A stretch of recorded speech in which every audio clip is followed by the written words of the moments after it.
The Galactic Council chamber fell silent as Ambassador Zektar of the Vorthak Empire stood to address the assembly. His massive frame, covered in chitinous armor and bearing scars from countless battles, commanded respect from every species present. The Vorthak were known throughout the galaxy as apex predators, creatures so fierce that entire star systems would surrender rather than face them in combat. Esteemed members of the Council, Zektar began, his voice a low rumble that vibrated through the chamber. I come before you today with news that will shock many of you. For the first time in our species' history, we are requesting a formal alliance with another race.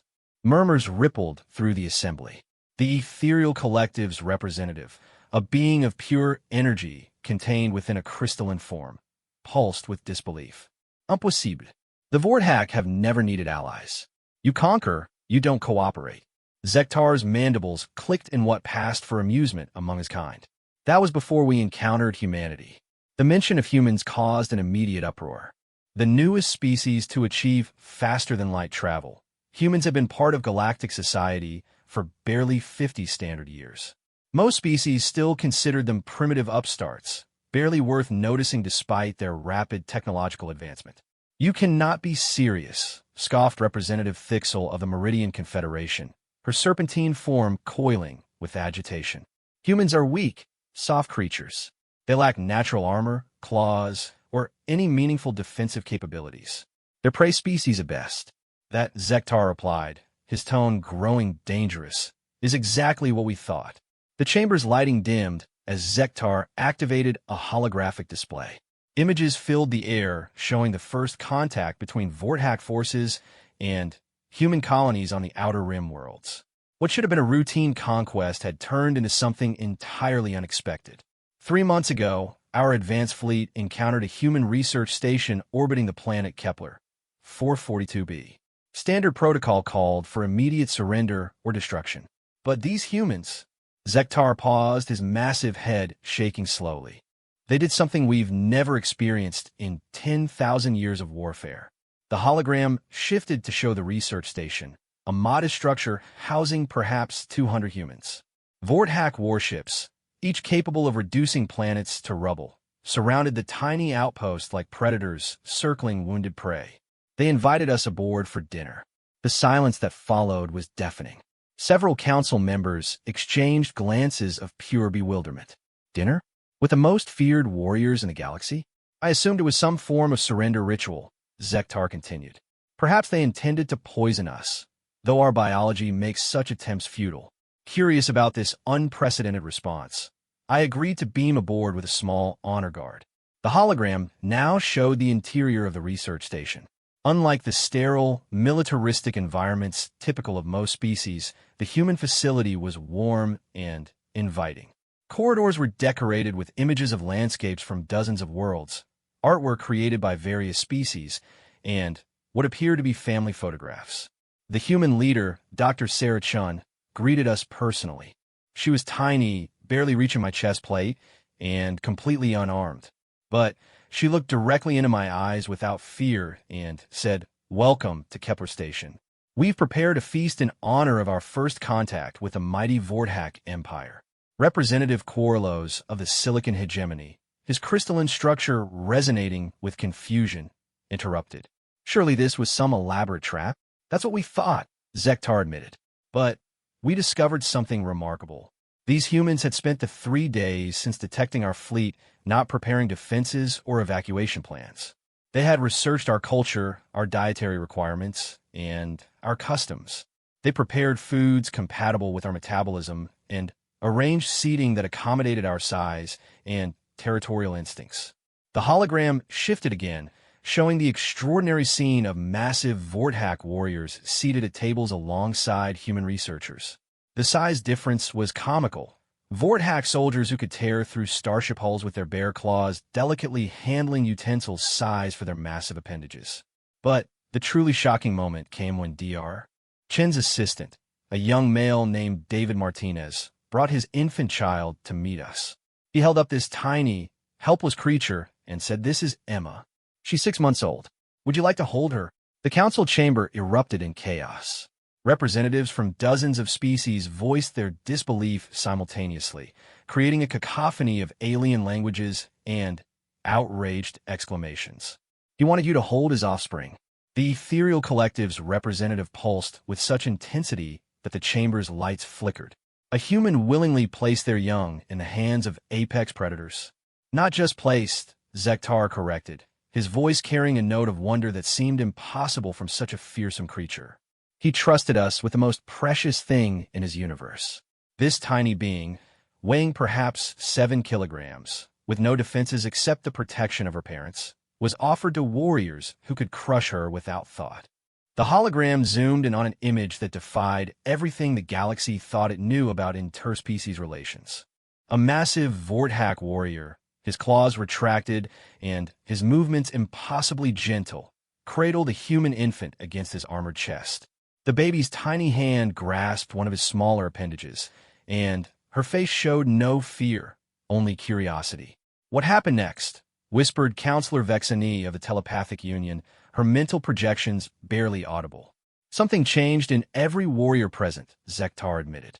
"We have conquered thousands of worlds, faced enemies that would terrify most species into madness. But nothing had prepared us for this moment. This human child looked at us not as monsters or conquerors, but simply as new friends her father wanted her to meet." The chamber fell silent again as the implications sank in. The Vorthak Empire, built on strength and domination, had encountered something that their military might could not overcome: complete, innocent trust. "The infant fell asleep in my arms," Zektar continued, his voice softer than anyone had ever heard from a Vorthak. "For 2 hours, I stood motionless, afraid that any movement might wake her. Around me, my most hardened warriors watched in fascination as other human children played games around their feet, treating us like particularly large playground equipment. Representative Thixel's serpentine form had gone completely still. This is unprecedented.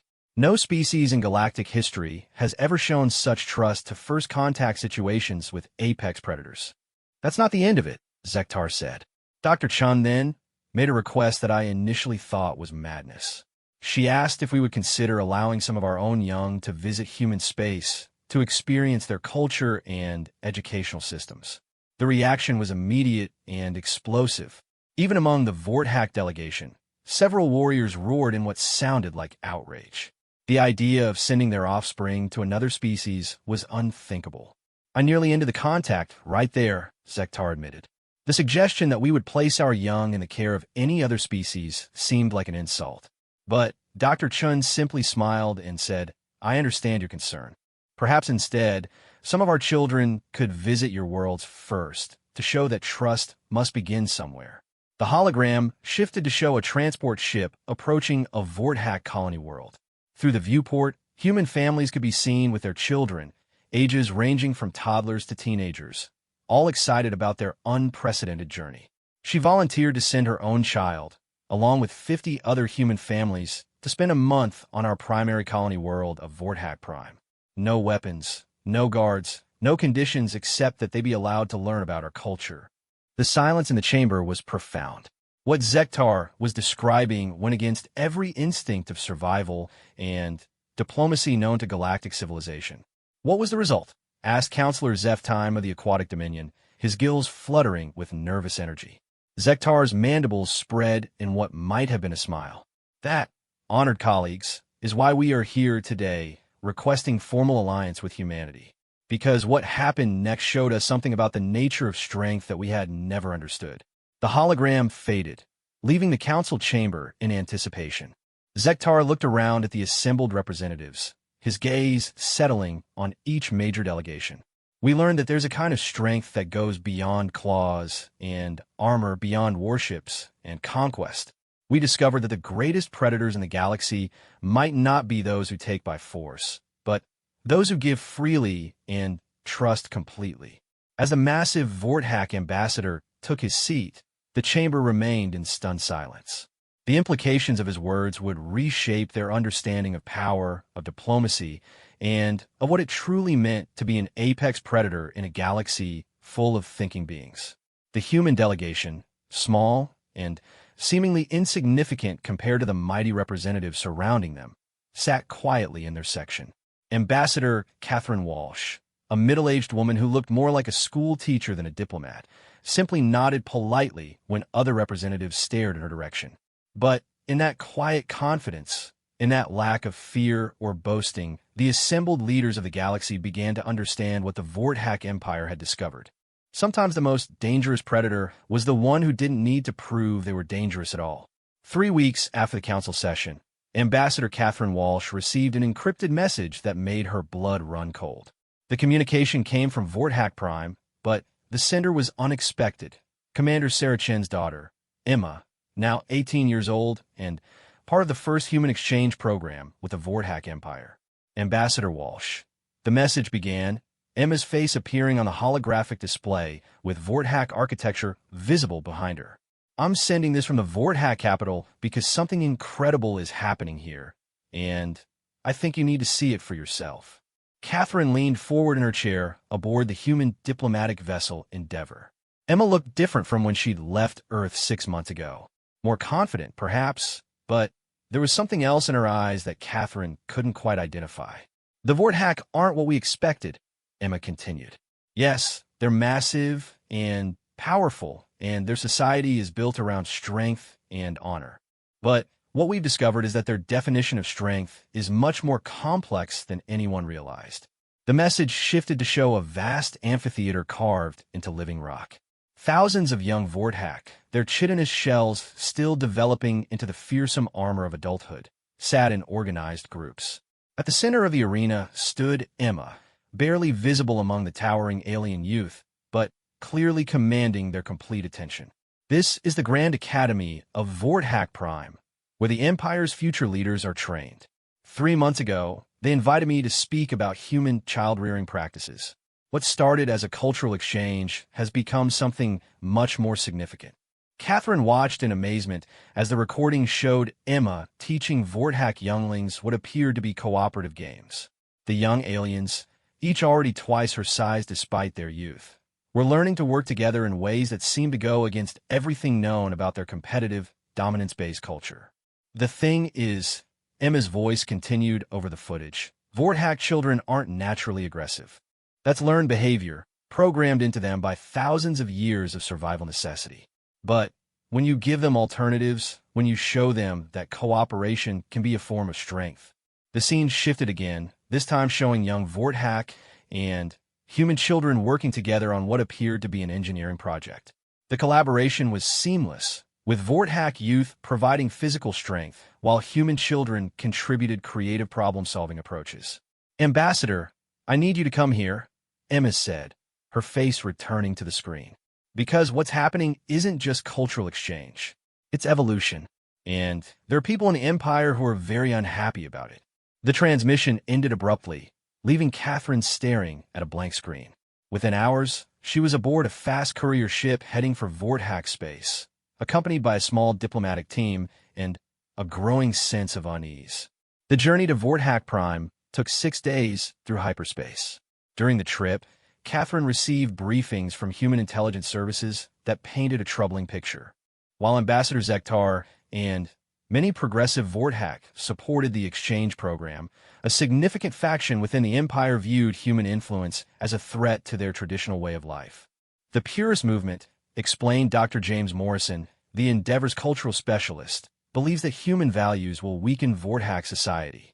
They see cooperation and empathy as foreign concepts that will make their people vulnerable to conquest by other species. Catherine nodded grimly. And Emma is right in the middle of this ideological war. When they arrived at Vorthak Prime, the sight that greeted them was unlike anything in human experience. The planet's surface was covered in massive crystalline structures that rose from the ground like geometric mountains. These weren't just cities. They were living works of art, each building shaped by generations of Vorthak artisans who had carved them from the planet's unique mineral formations. Their shuttle landed at the primary spaceport, a cavern so vast that Earth's largest stadiums could have fit inside with room to spare. As they disembarked, Catherine was struck by the immediate difference in how they were treated compared to standard diplomatic protocols. Instead of the formal honor guards typical of state visits, They were greeted by a group that included both adult Vorthak and their young. At the front of the welcoming committee stood Emma, flanked by two young Vorthak who barely reach her shoulders but whose developing carapaces already showed the distinctive markings of warrior castes. Ambassador Walsh, Emma called out, her voice echoing in the vast space. I'd like you to meet Zekthon and Mirakes. They're my cultural exchange partners, and the reason everything here has changed so dramatically. The two young Vorthak stepped forward with movements that were remarkably controlled for their species. Instead of the dominant posturing typical of Vorthak encounters, they offered what Catherine recognized as a modified human greeting, extending their smaller arms in a gesture of peaceful contact. Honored Ambassador, Zekthon spoke, his voice a miniature version of the rumbling tones typical of adult Vorthak. Emma friend has taught us much about human wisdom. We request permission to share our discoveries with your people. Catherine felt a chill of recognition. These young aliens weren't just learning human customs. They were integrating them into their own cultural matrix in ways that created something entirely new. As they traveled through the crystalline corridors toward the diplomatic quarters, Emma explained what had been happening during the months of cultural exchange. The initial program had been simple. Human and Vorthak children would spend time together, learning each other's languages and customs. What no one had anticipated was how profoundly the interaction would affect both species. The Vorthak have this concept called strength bonding, Emma explained as they walked through galleries lined with art that combined human and Vorthak aesthetic principles. It's the idea that true strength comes from forming unbreakable connections with others. For thousands of years, they've applied this only within their own species, creating warrior bonds that make their military forces nearly invincible. And now, Catherine prompted, now they're discovering that strength bonding works with other species too. But it's changing them in ways that some Vorthak find threatening. They entered a vast chamber where Catherine witnessed something that would have been impossible to imagine just months earlier. Human and Vorthak children were engaged in what appeared to be a complex strategy game, but instead of competition, they were collaborating to solve increasingly difficult scenarios that required both human creativity and Vorthak strength and endurance. Watch this, Emma said, directing Catherine's attention to a particular group. A human girl of about 10 years was working with a young Vorthak male to construct something that looked like a miniature spacecraft. The human child was sketching designs and explaining complex mathematical concepts, while the Vorthak youth shaped materials with his developing claws and tested structural integrity with strength impossible for human hands.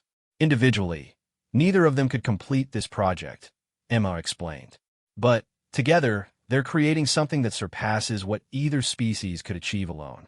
The implications hit Catherine immediately. This wasn't just cultural exchange. It was the emergence of a hybrid civilization that combined the best attributes of both species.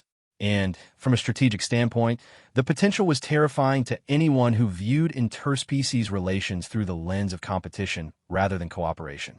Where does Ambassador Zektar stand on all this? Catherine asked. He's fascinated and supportive, Emma replied. But he's also increasingly isolated within the Empire's power structure. The purist movement has been gaining influence, and they're pushing for an end to the exchange program. As if summoned by their conversation, Ambassador Zektar appeared in the chamber. The massive Vorthak moved with surprising gentleness among the children, careful not to disturb their activities.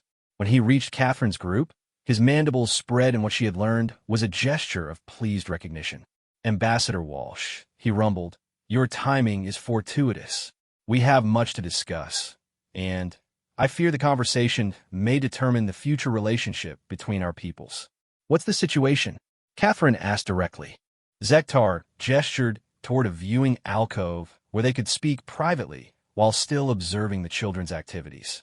The purist movement has demanded a formal council of clans to address what they call the human contamination. They claim that prolonged exposure to human values is weakening our young and making them unsuitable for the challenges of galactic survival. Catherine felt her heart sink.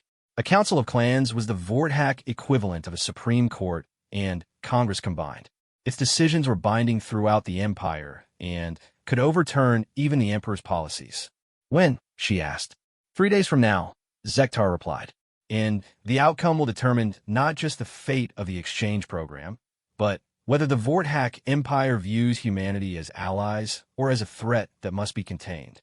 As Catherine watched human and Vorthak children collaborating with an ease and natural affection that transcended species barriers, she realized that the stakes were even higher than Zektar suggested. What was happening here wasn't just about diplomacy between two civilizations. It was about the possibility of something entirely new emerging from their interaction.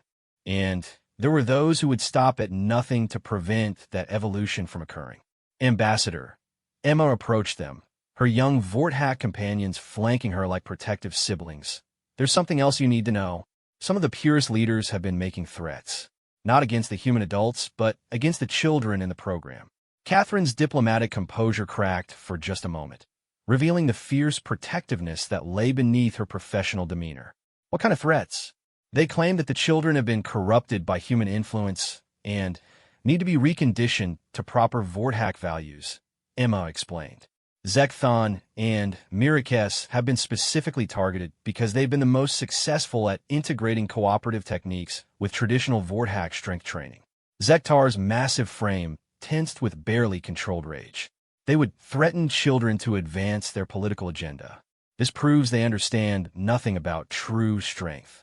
Catherine looked around at the extraordinary scene unfolding in the chamber. Human and Vorthak young working together with a harmony that their respective civilizations had thought impossible. It represented hope for a future where species differences became sources of strength rather than conflict. But first, they had to survive the next 3 days.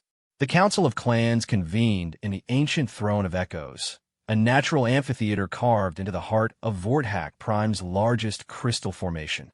Catherine had never seen anything like it. The chamber stretched up into darkness, its walls covered with crystalline formations that resonated with every sound, creating haunting harmonies that seemed to give voice to the very planet.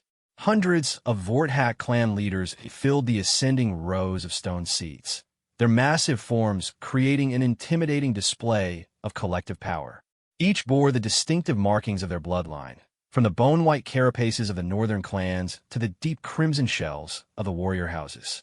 The sight would have terrified most species into submission. At the center of the amphitheater stood 3 groups: the purest faction led by Warlord Kreshtar, Ambassador Zektar's Progressive Coalition, and a neutral group that would ultimately decide the outcome. Between them, in a position that seemed impossibly vulnerable, sat Catherine and her human delegation. But they weren't alone. Surrounding the human adults were the children from the exchange program, both human and Vorthak young, standing together in a display of unity that had never been seen in the Throne of Echoes before. This council is called to address the corruption of Vorthak values by alien influence, Warlord Kreshtar announced, his voice booming through the crystal chamber. He was larger than Zektar, his carapace bearing scars from dozens of battles, and his presence radiated the kind of violent authority that had built the Vorthak Empire. We have evidence that human contact has weakened our young, made them soft and vulnerable to the realities of galactic survival. This exchange program must end before irreparable damage is done to our species. A rumble of agreement echoed from the purest faction. Catherine felt the weight of hundreds of predatory gazes fixing on her small group. This was the moment that would determine whether humanity's relationship with the Vorthak Empire would be one of alliance or antagonism. Honor clans, Catherine said, rising from her seat with a calmness she didn't feel. We request permission to demonstrate what this program has actually accomplished before any judgments are made. Warlord Kreshtar's mandibles clicked dismissively. What could human demonstrations show us that we haven't already seen? Weakness disguised as cooperation? Softness masquerading as strength?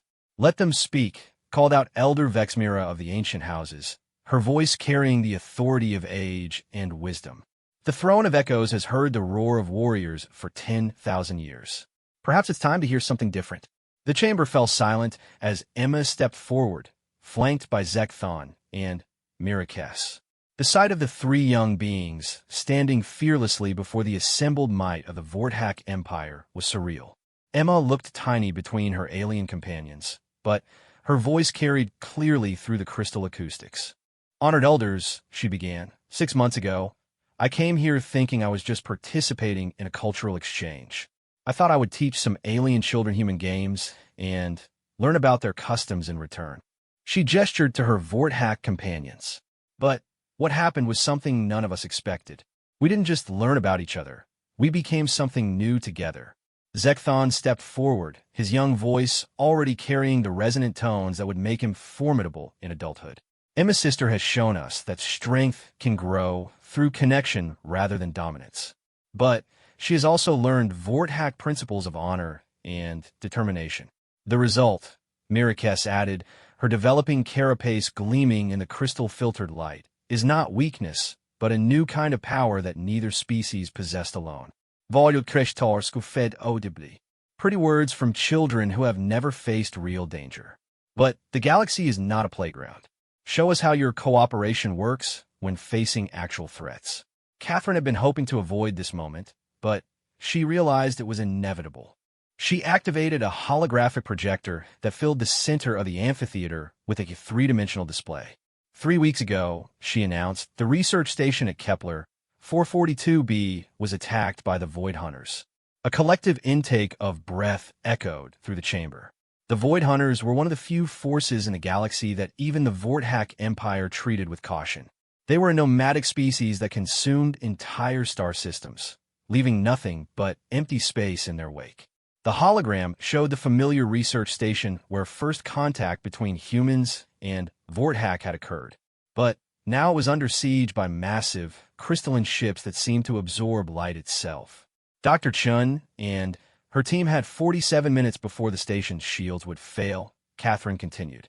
The nearest human or Vorthack military forces were hours away.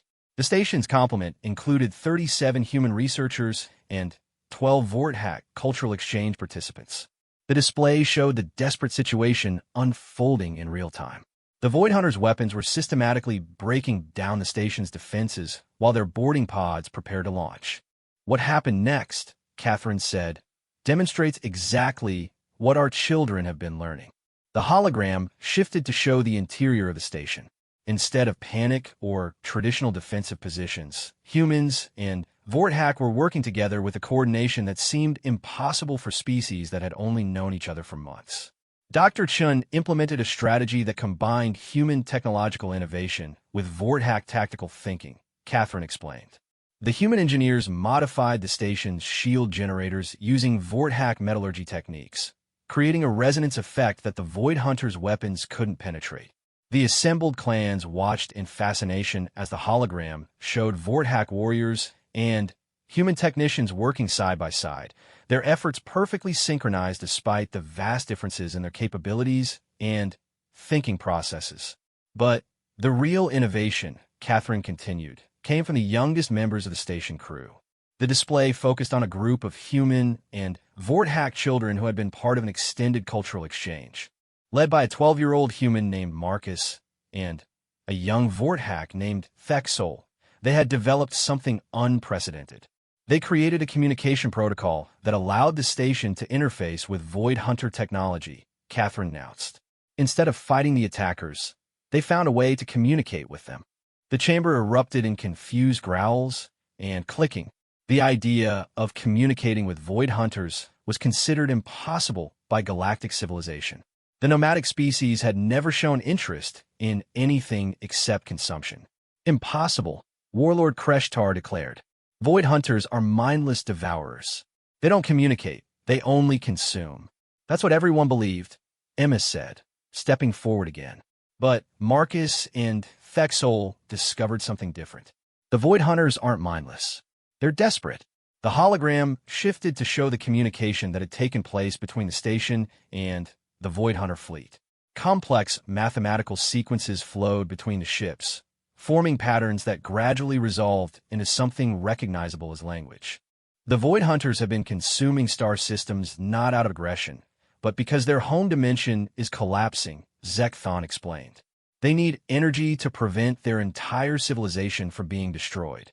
The children's hybrid communication protocol, Mirakes added, allowed them to explain this to the station crew and propose an alternative solution. Catherine activated another section of the hologram, showing the remarkable scene that had followed. The Void Hunter ships had withdrawn from their attack positions and were now sharing technical data with the research station. Dr. Chun and her team, working with both human and Vorthack expertise, developed a method to help the Void Hunters stabilize their dimensional rifts without destroying inhabited star systems, Catherine explained. The first successful test occurred just 5 days ago. The hologram showed a vast collaborative effort involving ships from multiple species, all working together to repair tears in space-time itself. At the center of the operation were the research techniques developed through human Vorthack cooperation. "This is what our children have been learning," Catherine said, addressing the entire assembly. "Not weakness, but the strength that comes from understanding that the universe is vast enough for all of us to find solutions together." Elder Vexmera leaned forward, her ancient voice carrying clearly through the chamber. "You claim that cooperation prevented a war with the Void Hunters. But how do we know this isn't simply delaying a greater conflict?" It was Zektar who answered, stepping into the center of the amphitheater with a data pad in his massive claws. "Because yesterday, the Void Hunter Collective formally requested membership in the Galactic Council. They're offering to share their dimensional technology in exchange for assistance with their refugee crisis." The silence that followed was absolute. In the span of a few minutes, the assembled clan leaders had learned that one of the galaxy's greatest threats had been transformed into potential allies through the cooperation their children had been developing. Furthermore, Zektar continued, 17 other species have requested similar cultural exchange programs with humanity. The Ethereal Collective, the Silicon Hegemony, even the Telepathic Union want to explore what hybrid cooperation might accomplish. Warlord Kreshtar rose to his full, intimidating height. "And you see this as a positive development? Humans spreading their influence throughout the galaxy, weakening every species they touch."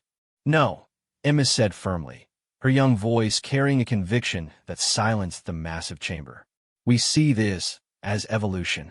She gestured to her companions, both human and Vorthack. "We're not trying to make Vorthack into humans or humans into Vorthack. We're discovering what we can become together that neither species could achieve alone." The young Vorthack Thexol, who had helped develop the Void Hunter communication protocol, stepped forward. His carapace bore fresh markings indicating his recent recognition as an adult despite his young age. "Honored clans," he said, his voice carrying new authority, "I have undergone the trial of strength and earned my place among warriors. But the strength I discovered was not the traditional strength of individual dominance." He turned to face Warlord Kreshtar directly. "I challenge the assertion that cooperation makes us weak. I propose a demonstration of strength that will settle this matter permanently." The challenge sent shockwaves through the assembly. A formal challenge in the Throne of Echoes was binding, and its outcome would determine policy for generations. Catherine felt her heart sink as she realized what the young Vorthack was proposing. The next few hours would determine whether the extraordinary cooperation they had achieved would be allowed to flourish or would be crushed by traditional concepts of strength and dominance. The future of multiple civilizations now rested on a trial by combat in an alien arena, with the fate of interspecies cooperation hanging in the balance. The trial of strength was unlike anything in Vorthack tradition. Instead of the usual single combat between champions, Thexol had proposed something unprecedented, a cooperative challenge that would test both individual prowess and collective capability. The arena floor had been reconfigured into a complex obstacle course that required multiple participants to complete. Massive crystalline barriers rose from the ground, creating a three-dimensional maze filled with challenges that would test strength, intelligence, endurance, and coordination. At the far end, a series of increasingly difficult puzzles awaited, each requiring different types of expertise to solve. "The rules are simple," Elder Vexmera announced to the assembled clans. 2 teams will attempt to complete the trial simultaneously. The purest faction will field their strongest warriors operating under traditional Vorthack principles. The exchange program participants will work as a cooperative unit combining human and Vorthack capabilities.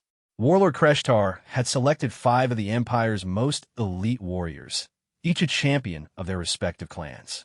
These were Vorthack who had conquered worlds, survived battles that would terrify other species, and embodied everything their civilization valued about individual strength and dominance. The cooperative team was smaller but more diverse. Thexol and Mirakes represented the Vorthak participants, while Emma and Marcus spoke for the humans. To everyone's surprise, they had also requested the inclusion of Zekthon's younger sibling, Kiraven, a Vorthak child who had only recently joined the exchange program. "This is madness," muttered clan leader Borthe K as he watched the two teams prepare. "They're including a youngster who hasn't even begun combat training." Catherine watched from the observation platform with growing anxiety. The cooperative team looked impossibly outmatched. The purest warriors were nearly twice the size of Thexol and Mirakes, and their combat experience was measured in decades rather than months. "Ambassador," Zektar said quietly beside her, "there's something you should understand about this trial. It's not just about proving a point. If the cooperative team fails, the Council of Clans will likely vote to end all human contact with the Empire. And if they succeed?" Catherine asked. "Then we'll have demonstrated that cooperation isn't weakness, but a new form of strength that could revolutionize galactic civilization."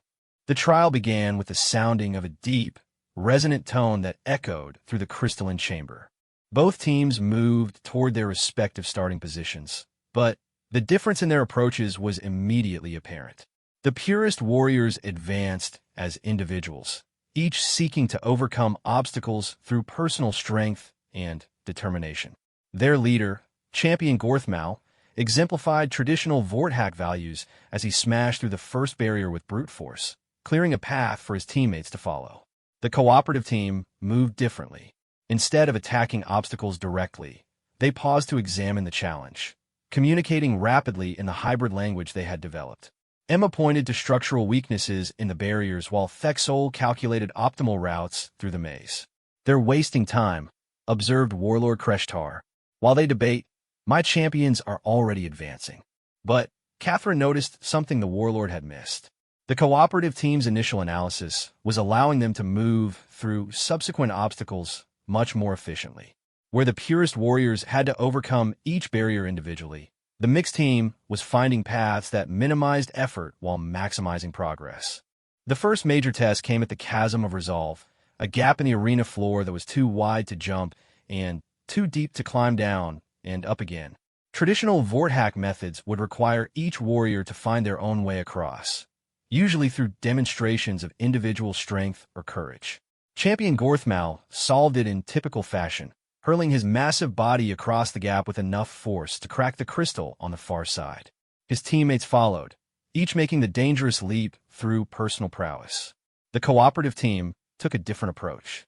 Marcus pulled out a device that looked like a modified communicator and began taking measurements while Emma analyzed the crystal formations around the chasm. Thexol and Mirakes positioned themselves at strategic points, while little Kiraven did something that made the watching clans gasp in disbelief. The young Vorthak, who possessed neither the size nor the strength to make the jump, calmly walked to the edge of the chasm and began to sing. The sound that emerged from Kiraven was unlike anything the arena had heard. It was a pure, resonant note that matched the natural frequency of the crystal formations. Within moments, the crystalline structures began to respond, extending bridge-like projections across the chasm. "Impossible," breathed Elder Vexmera. "The resonance crystals haven't responded to vocal commands in over 1,000 years. How does the child know the old songs?" Emma smiled as she followed her teammates across the crystal bridge.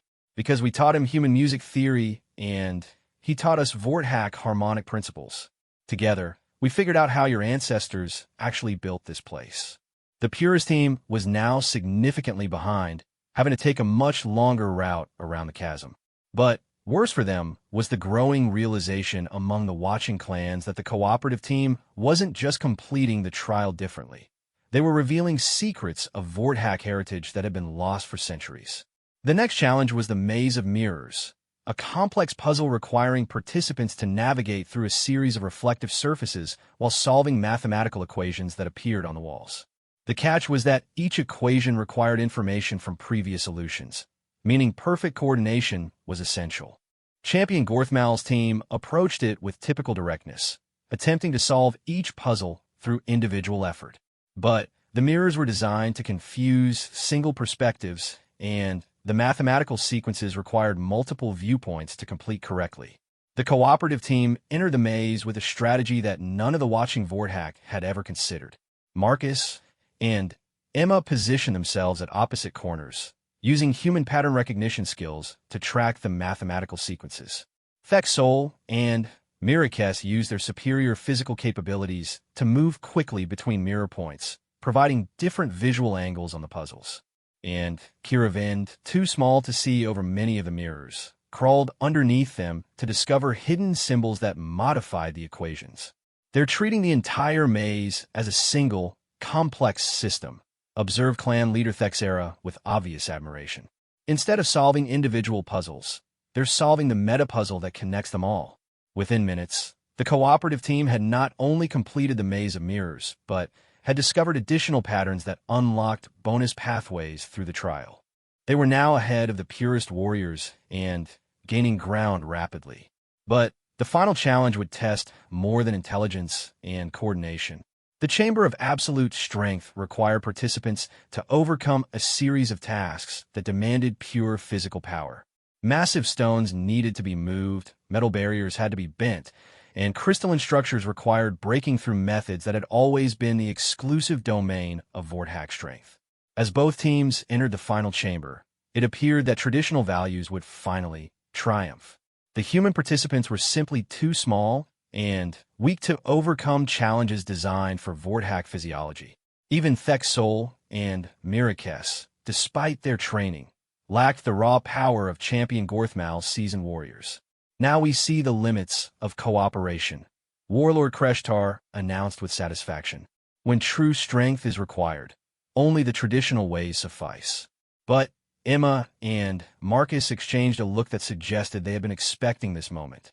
As the purest warriors began attacking the physical challenges with brute force, the cooperative team implemented their most audacious strategy yet. Kiravin, Emma called out, begin the harmonic sequence we practiced.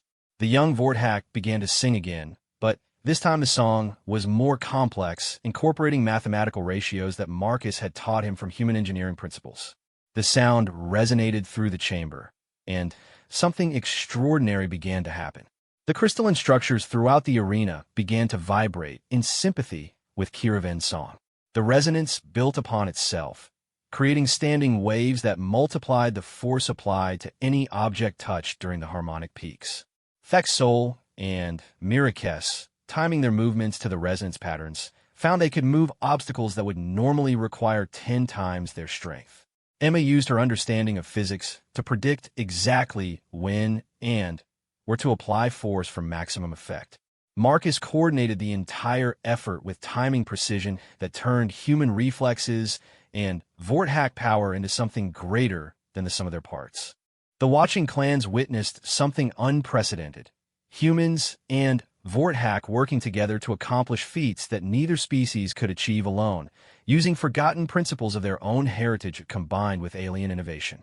In less than half the time it took champion Gorthmal's team to complete the strength challenges through traditional methods, the cooperative team had not only finished but had done so in a way that revealed new possibilities for Vorthak engineering and architecture.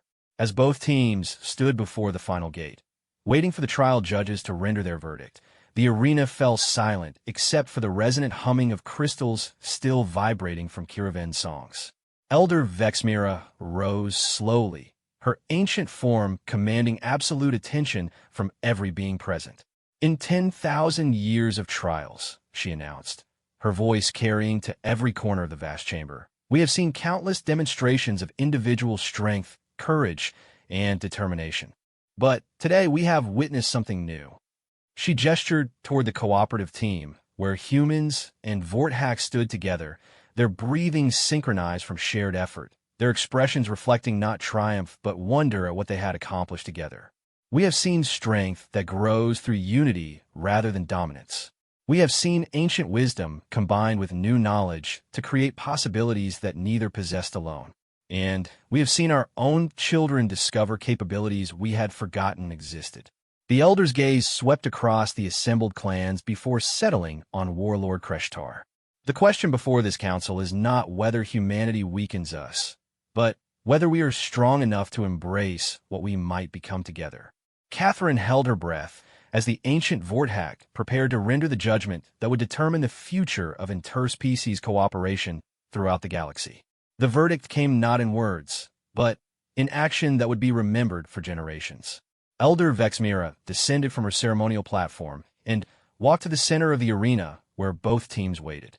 The ancient Vorthak moved with careful dignity, her age-scarred carapace reflecting the crystalline light as she approached the small group of humans and young Vorthak who had just redefined what strength meant to an entire civilization. But instead of addressing the teams directly, she did something unprecedented in Vorthak history. She knelt. The massive chamber fell into absolute silence as the most respected elder in the Empire lowered herself to the eye level of young Kiraven, the Vorthak child whose songs had unlocked secrets their civilization had forgotten. "Young singer," she said, her voice gentle despite its resonant power, "would you teach an old warrior the songs of our ancestors?" The gesture sent shockwaves through the assembled clans. In Vorthak culture, elders knelt only before the emperor, and then only in the most sacred ceremonies. For Elder Vexmira to kneel before a child, requesting to learn rather than teach, represented a fundamental shift in how their society viewed knowledge and wisdom. Kiraven, showing remarkable composure for one so young, nodded solemnly. "The songs are better when shared, honored elder. Emma's sister taught me that harmony grows stronger with more voices." As the young Vorthak began to hum the opening notes of the resonant song, other voices joined in. First Emma, her human vocal cords adapting to the alien harmonies with the flexibility that had made the cooperation possible. Then Thexol and Mirakes, their voices blending traditional Vorthak tones with the new musical concepts they had learned. But the moment that changed everything came when Champion Gorthmal, the leader of the Purist Factions team, stepped forward and added his powerful bass notes to the growing harmony. "I have fought for 60 years, the massive warrior announced, his voice carrying clearly over the music, "and I have never seen strength like what these children demonstrated today. If this is what cooperation creates, then perhaps it's time to learn new ways of being strong." One by one, the members of the Purist team joined the song. Their voices, trained for battle commands and warrior chants, found new purpose in harmonies that made the very stones of the arena ring with sympathetic resonance. The effect was transformative.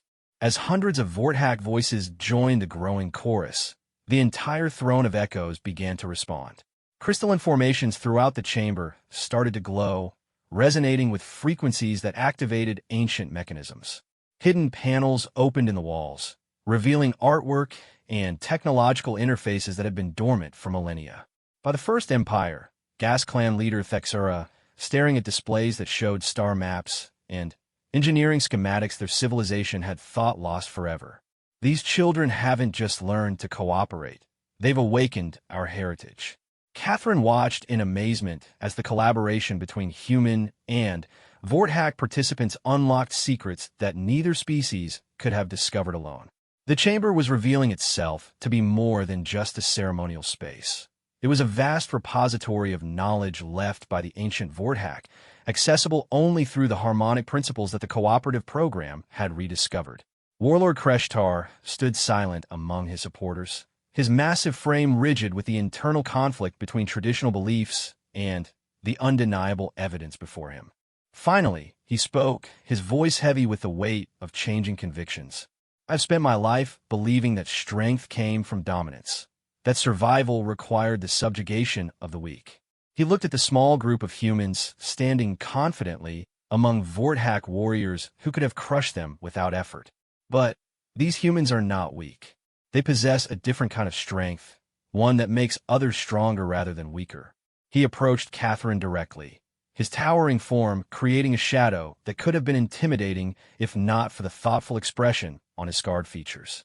"Ambassador Walsh," he said formally, "I retract my opposition to the cooperative program.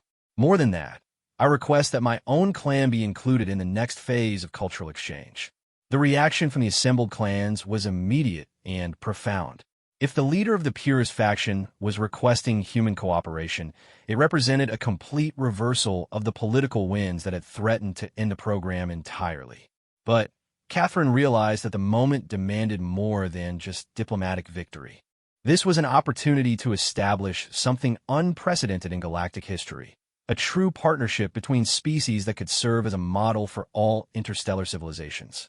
"Warlord Kreshtar," she replied, her voice carrying clearly through the crystal acoustics, "humanity would be honored to deepen our cooperation with your clans. But we propose something more ambitious than individual cultural exchanges." She activated her holographic display one final time, projecting an image that showed not just Vorthak Prime and human space, but the entire galaxy with its hundreds of species and thousands of civilizations. The Void Hunter crisis showed us that the challenges facing our galaxy require solutions that no single species can develop alone. We propose the creation of the Cooperative Innovation Institute, a permanent facility where representatives from all willing species can work together to solve problems that affect everyone. The hologram shifted to show architectural plans for a massive space station positioned at the Galactic Center, designed with living spaces and working areas adapted for dozens of different species. At its heart was an arena similar to the Throne of Echoes, but configured for cooperative challenges rather than individual trials. The Institute would be governed jointly by participating species, Catherine continued, with decisions made through consensus rather than dominance. Its purpose would be to tackle everything from dimensional instabilities to resource distribution, from first contact protocols to crisis response systems. Ambassador Zektar stepped forward, his expression showing the kind of excitement that Catherine had learned indicated of Vorthak's deep engagement with an idea. "This would formalize the cooperation model on a galactic scale," he said. "Instead of each species trying to solve problems alone, we would share knowledge, capabilities, and perspectives to find solutions none of US could achieve independently." "But who would lead such an institute?" asked Elder Vexmira. "Every species will want to maintain their sovereignty and cultural identity." Emma raised her hand, a gesture that would have been presumptuous from an adult, but somehow seemed natural from the young woman who had helped bridge two civilizations. "Maybe that's the wrong question," she said. "We've learned that the best solutions don't come from having leaders who dominate, but from having coordinators who help everyone contribute their best capabilities." She gestured to her diverse group of teammates. "In our program, we don't have a single leader. Fexol coordinates when we need Vorthak strength and endurance. I coordinate when we need human creativity and pattern recognition. Marcus coordinates technological integration. Mirakes coordinates tactical planning. And Kiravan coordinates when we need to unlock harmonic resonance. Leadership rotates based on what each situation requires," Fexol added.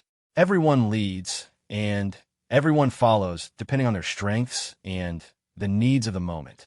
The concept sent a wave of discussion through the assembled clans. The idea of rotational leadership based on situational expertise rather than permanent hierarchy was revolutionary for most galactic civilizations, which typically organized around fixed power structures. "There's something else," Marcus said, activating a section of the holographic display that none of them had seen before.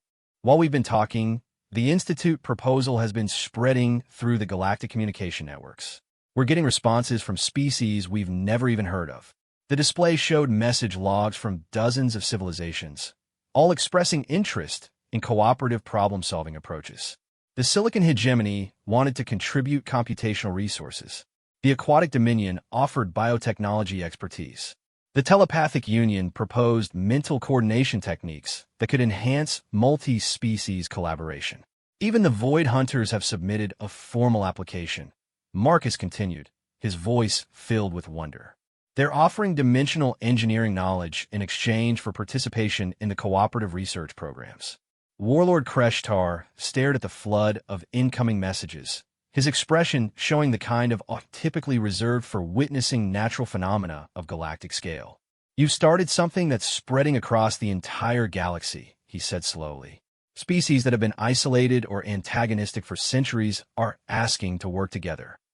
Because they've seen what's possible," Emma replied simply. "When a Void Hunter crisis was solved through cooperation instead of warfare, It showed everyone that there might be better ways to handle the challenges we all face. Elder Vexmira rose to her full height, her ancient voice carrying the authority of millennia. "The Council of Clans renders its verdict," she announced formally.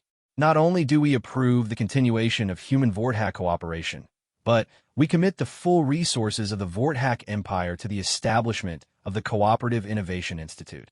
The chamber erupted in roars of approval that resonated through the crystal formations like thunder. But beneath the celebration, Catherine could feel the weight of what they had accomplished settling over her. In the span of months, what had begun as a simple cultural exchange between two species had evolved into a model for galactic cooperation that could reshape how civilizations interacted with each other.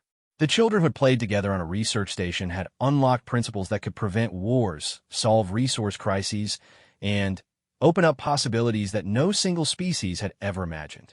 As the ceremony concluded and the various delegations began planning for the Institute's construction, Catherine found herself standing with Emma and her Vorthack companions in the center of the Great Chamber. "Do you realize what you've accomplished?" she asked the young woman who had helped bridge two civilizations. Emma looked around at the diverse group of beings now working together to plan humanity's next great adventure, then smiled with the quiet confidence that had characterized her from the beginning. "We realize that the strongest predators in the galaxy aren't the ones who hunt alone," she said. "They're the ones who know that the real strength comes from protecting and nurturing everyone around them." As if to emphasize her point, Kiraven began humming again, and the ancient crystals responded with harmonies that seemed to welcome a new age of cooperation among the stars. The sound filled the chamber and echoed out into space itself, carrying a message that would reach every corner of the galaxy.